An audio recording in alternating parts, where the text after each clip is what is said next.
विरोधक राजकारणासाठी सोमनाथ सूर्यवंशीच्या कुटुंबियांच्या भेटीला जात आहेत। राहुल गांधींच्या परभणी दौऱ्यावरून संजय शिरसाट यांनी ही टीका केली आहे। जातीय सलोखा कायम राखण्यासाठी आम्ही बीड परभणीमध्ये जात आहोत असं शिरसाट यांनी म्हटलंय।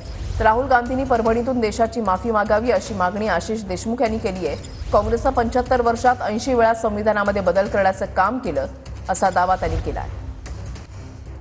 पण घटनेवर राहुल गांधी जात आहेत, या लोकांना फक्त त्या राज्यघटनेचं कसं हे करायला लागलेत, विटंबना करायला लागलेत किंवा राज्यघटना मानत नाहीत असं हे सरकारला दाखवायचा प्रयत्न आहे। त्या कुटुंबाची यांची कोणतीही सहानुभूती नाही आहे। यांना सहानुभूतीसाठी चालले नाही, ते स्वतःच्या राजकारणासाठी चालले। आज आम्ही चाललोय, बीडलाही जातोय आणि तिथेही जातोय, परभणीलाही जातोय। आम्हाला जातीय सलोखा कायम राखायचा आहे, वाढवायचं ना। जातीमध्ये भांडणे लावायचे काम नाही करायचे। देशाचे विरोधी पक्षनेते राहुल गांधी जर आज तिथे येत असतील तर पहिल्यांदा त्यांनी या देशाची माफी परभणीत येऊन मागण्याची गरज आहे।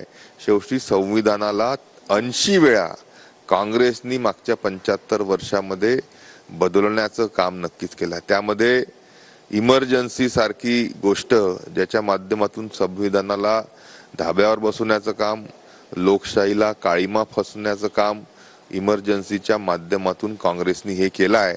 राहुल गांधी यांच्या आजी इंदिरा गांधींनी ते केलं।